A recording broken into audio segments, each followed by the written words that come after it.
Okay, so here, well, actually, here the last slide of the presentations today. So after we talked about the definitions of textbook and course book, and then the roles, the goals.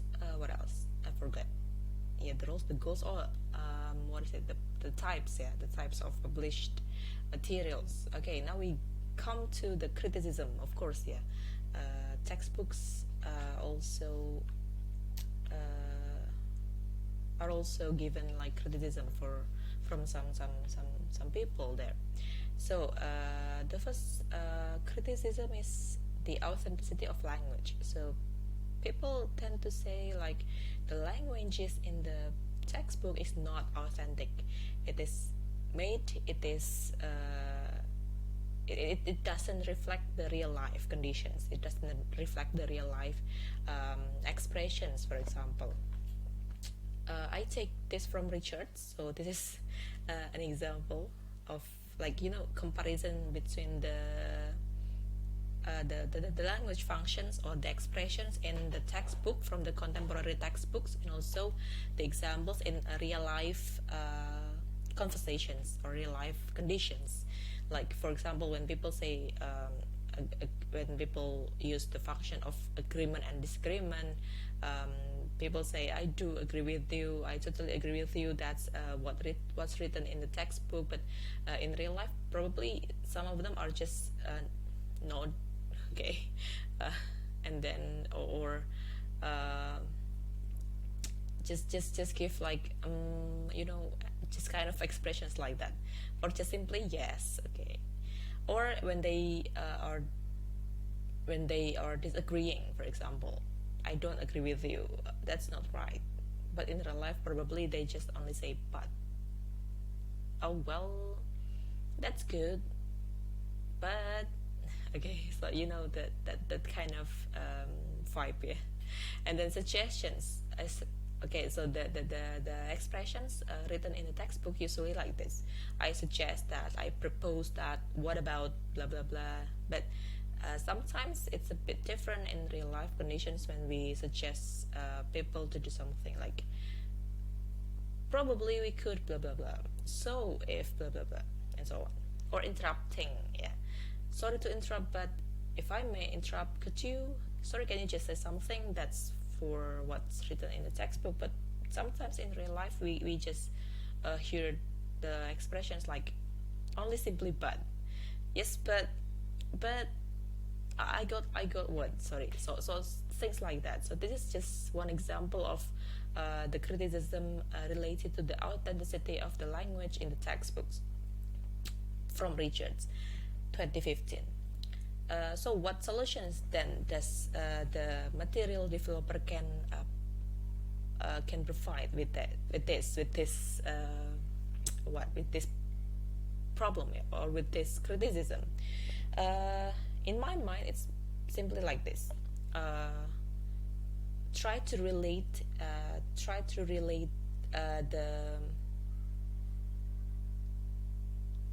the real life conditions, or try to bring the real life conditions to the classroom.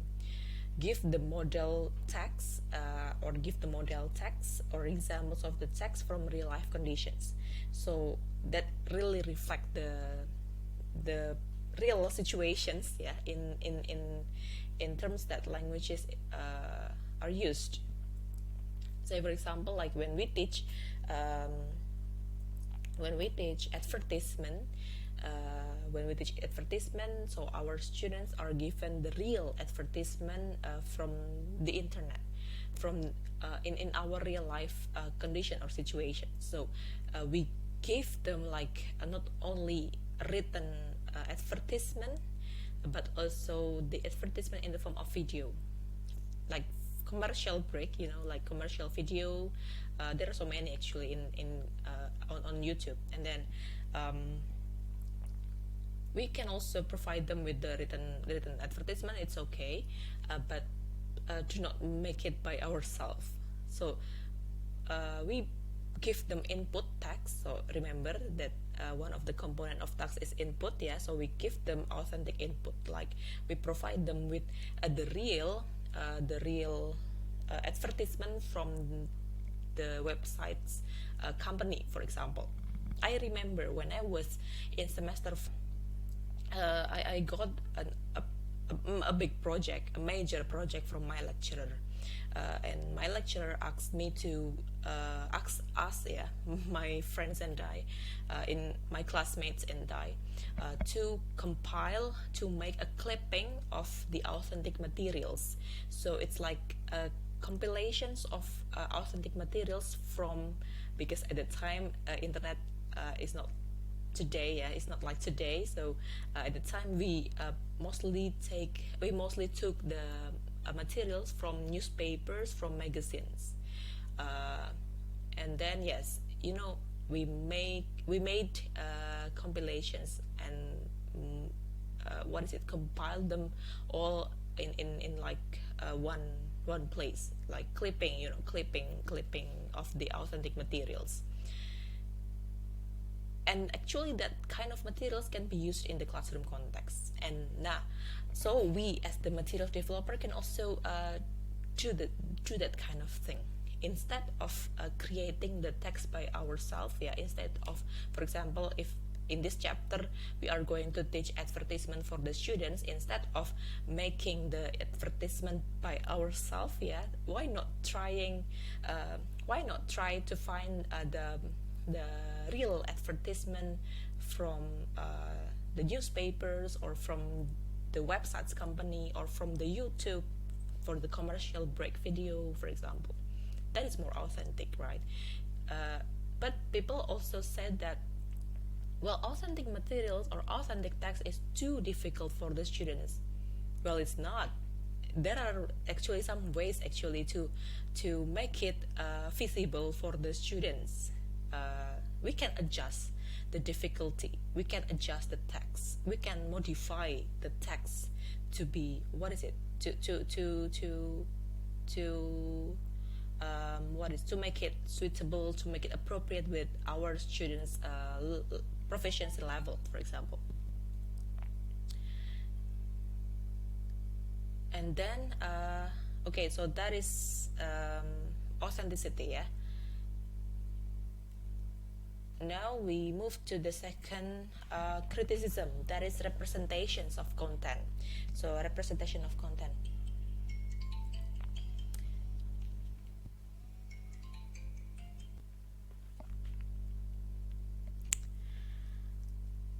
Okay, so after we talked about authenticity of language, we now move to the second criticism, that is the representation of content. So when we talked about content, content of the materials, yeah, content of the textbook, yeah, it is related to the what does it contain, does it contain the sensitive issue, does it provide us with culture that is not suitable for suitable with our home culture. For example, if we would like to use the international textbook or the global textbook, but it turns out that the culture there is not suitable with us here, different culture from Western to Eastern, for example, and then like the gender bias, like in the content, for example, it's just an example. There is a picture showing us that the father is is reading a newspaper, and then that is in a certain home, talking about the present continuous, for example, and then the activities at home. So the in the picture, for example, the father is reading newspaper, and then on the other side of the picture, the mother is cooking in the kitchen, and then things like that, representing like the woman always cooking, or what men always like only reading newspaper on the weekend, for example. So things like that. So representation of the contents itself. Well, so what to do then? Yeah, actually the content of the, yeah, overall, yeah, overall, the what to teach or what to give to the students is actually the in the teacher's decisions. Well, I will give two again, two views, two point of views. So 2 points of view. The first one is that, again, everything that the teacher teach, or everything that the teacher gives to the students is in the teacher's decisions. So it is the teacher actually to filter, to manage the what content that is thought suitable for their students or not. So materials developer or materials writer do not need to put any concern to the content. So as long as it is what is it? As long as it is suitable, or as long as it is what is it? In line with the objective or the goals of the chapter, for example. So they do not think of whether it is appropriate or suitable or not for the students, what students culture, for example, home culture. That's the first point of view. The second point of view, well, actually it is the material developer that should concern with the content. So like, for example, do not provide any sensitive content, do not provide any you know, content that is like stereotyping to one country, or one one religion, and so on, one culture, on, for example. Yeah. So these 2 points of view is actually you know, can be different. No, I just want to say like this. The first point of view is actually for those who write commercial textbooks. So whether they the user, yeah, the teacher or the learners use the materials or not, or take all of the content or not, it is actually the teacher's decisions.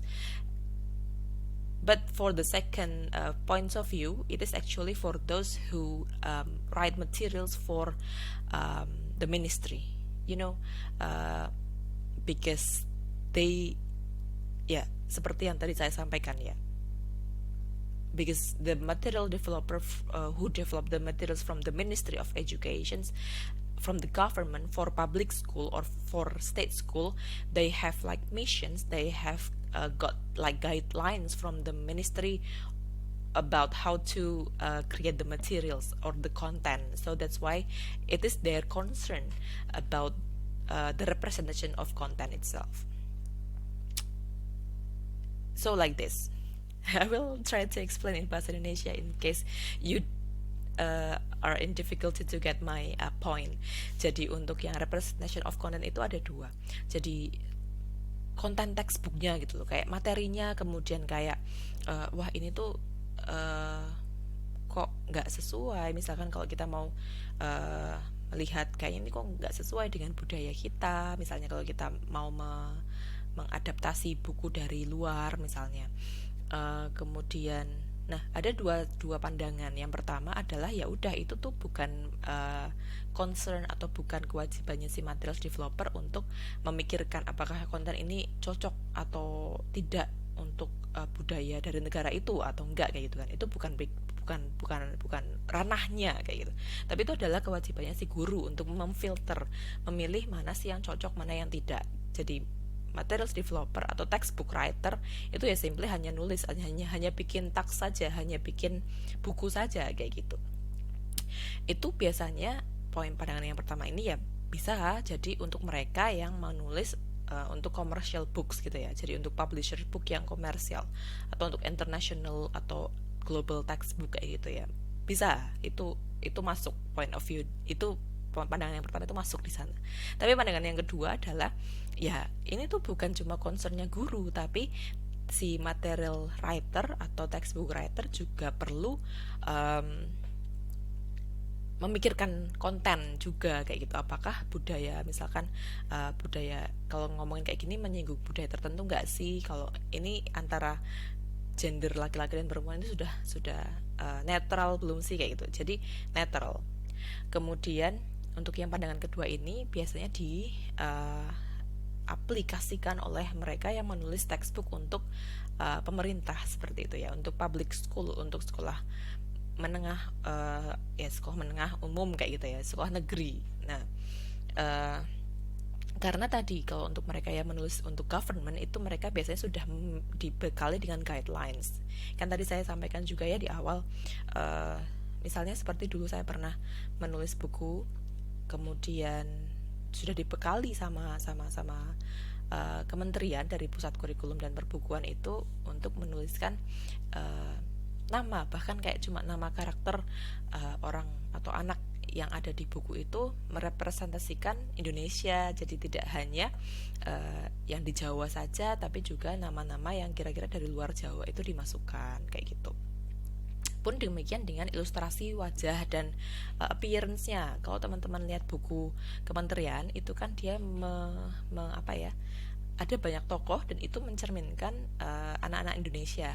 Ada yang pakai jilbab, ada yang Chinese, ada yang kemudian dari timur ya, dari Papua kayak gitu. Jadi tidak hanya semata-mata yang seolah kayak cuma Jawa saja, tidak, tapi Indonesia seperti itu. Nah, ini kan yang pandangan kedua ini perlu jadi si textbook writer dipandang perlu untuk memperhatikan konten seperti itu. Tapi kalau pandangan yang pertama tadi ya gak perlu memperhatikan konten, itu kan gurunya aja nanti yang mau disampaikan atau enggak, bukan urusannya textbook writer kayak gitu kan. Ada dua pandangan jadinya.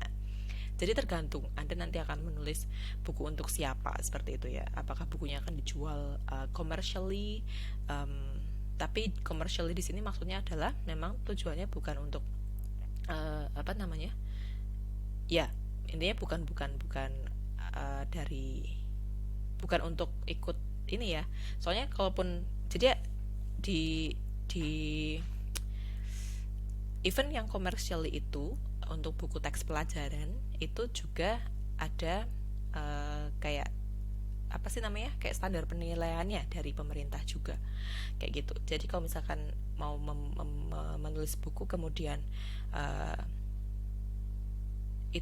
biar bukunya itu bisa dipakai di sekolah kayak gitu ya, di sekolah negeri terutama, itu harus mendapatkan kayak penilaian dulu dari kementerian seperti itu. Ada kok kriterianya kayak gitu, ada kriterianya itu appropriateness of apa kayak itu, ada beberapa komponen ya, ada beberapa aspek. Nah, jadi intinya kalau misalkan ya kecuali Anda misalkan